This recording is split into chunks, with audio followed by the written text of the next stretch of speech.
我是小九，欢迎大家关注我们的淘宝摄影这点事儿。当然，有了小九呢，这都不叫事儿。今天呢，我们继续我们的小九问答。首先，我们来看看第一个问题。好，第一个问题呢，是有一个朋友问我，我拿我的闪光灯去拍高速摄影的时候，为什么会产生一个黑色的道儿？尤其在图片的底下出现一个黑色的一个黑道儿，这是怎么形成的呢？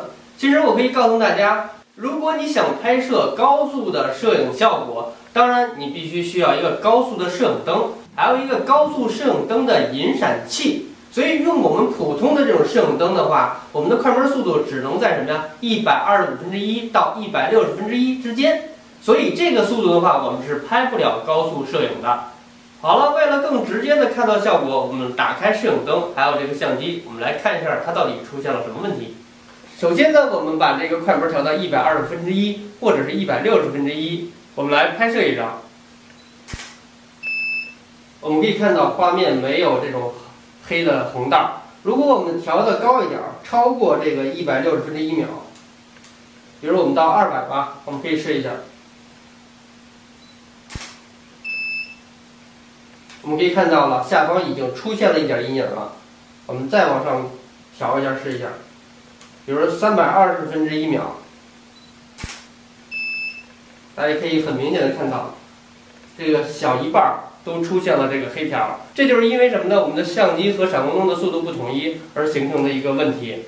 好了，如果下回你再遇到这个问题，你就知道是什么原因了吧？好了，继续我们的问答。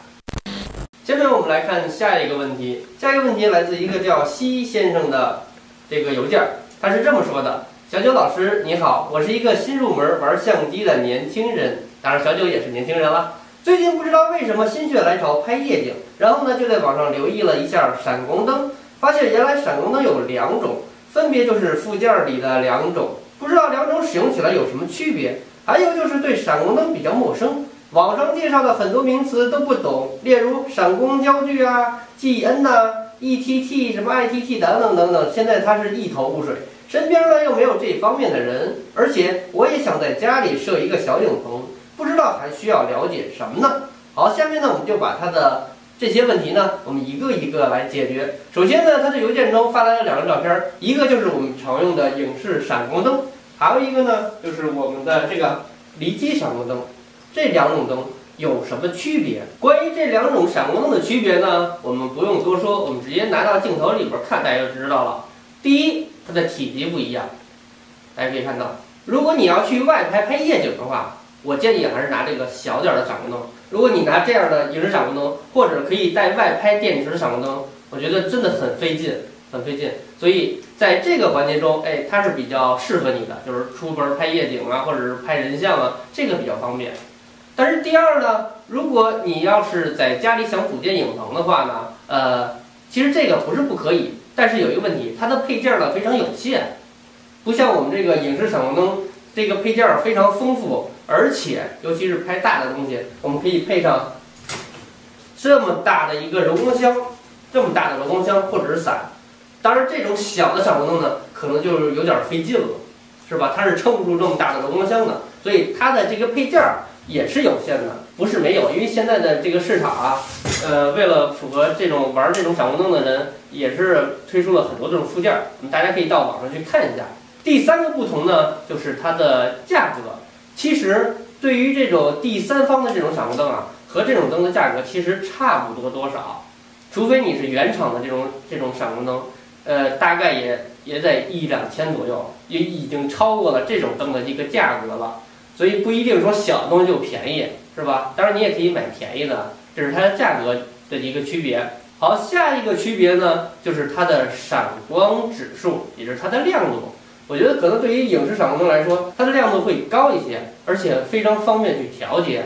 而这种灯呢，可能会这个指数啊或者亮度啊，可能这个逊色一些。当然，这个我们在外拍的时候，或者是在拍夜景的时候，这个方便程度已经抵消了这种闪光灯，尤其是晚上的话那么黑，这个无所谓。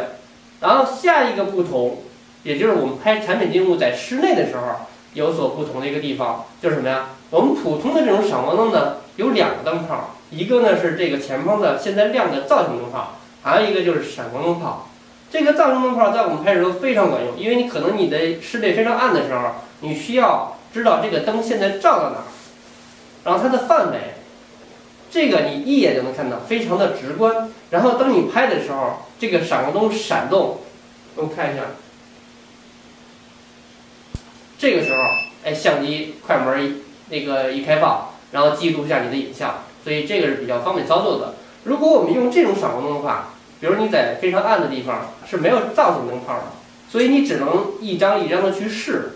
尤其你晚上拍夜景啊，你可能一下看不到效果，你只能拍去试，看看它照到哪儿了。这个时候我们才确定它的位置。还有一个不同呢，就是我们怎么去用电。如果没有电的话，它可能就不会闪，这个大家都知道。因为我们这种闪光灯，我们需要的就是我们的这个插销，是吧？这种电，当然也有外拍电池。特别大的外拍电池，这个时候你可能需要汽车或者是一个助理帮你拿这个灯。有的外拍灯呢也是放上电池，这个体积也不小，所以这个也非常麻烦。比如说你要用2个灯、3个灯的话，那这不是一个小东西了，是吧？肯定得出去好几个人。当然这种灯呢非常方便，这个你拿3、4个、5、6个放在这个相机包里边，也不会有多大的空间。但是它这个电呢，只能用这什么呀？我们的充电电池。这是5号充电电池，或者有的也有外接的那个电池盒，也是这种充电电池。所以它的局限性在哪儿？就是它的电量不够大，就是你可能也就拍个几百张，100张、200张，可能电池没了，你还要去换。所以这是不一样的。好，还有他问到，比如说什么闪光焦距啊，什么 GN 啊、EDD 这些东西，名词是什么意思？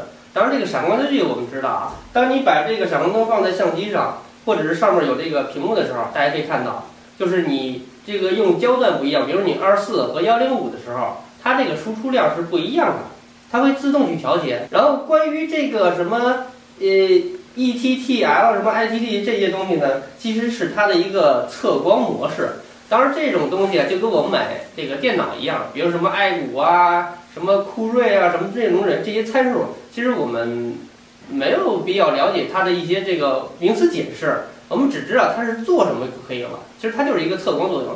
当然，这些名词解释呢，小九也会在这个微信订阅号里边，我们也会找时间给大家普及一下。所以呢，大家要每天关注我们的微信订阅号，每天都能收获不同的知识点。然后呢，他又问了，我想在家设置一个小影棚，不知道还需要了解什么？这个不用说了，第一，你对这个灯具一定要了解。因为不同的灯具其实它是一种光源。第二种呢，就是对你相机本身的操作一定要多看说明书，熟练的去看。第三呢，这就不用说了，去看小九的这些摄影教程吧，是吧？足够你使用，足够你学习了。今天的问答呢就到这儿了。小九的腾讯直播公开课呢，我们26号就要开课了。如果你有器材的或者相机的，当然还有拍摄布光的，还有就是后期处理的这些问题呢，大家都可以在26号、27号、28号每天晚上的8点半到9点半和小九直播对话。好了，我们今天的教程就到这儿了，我们下期再见。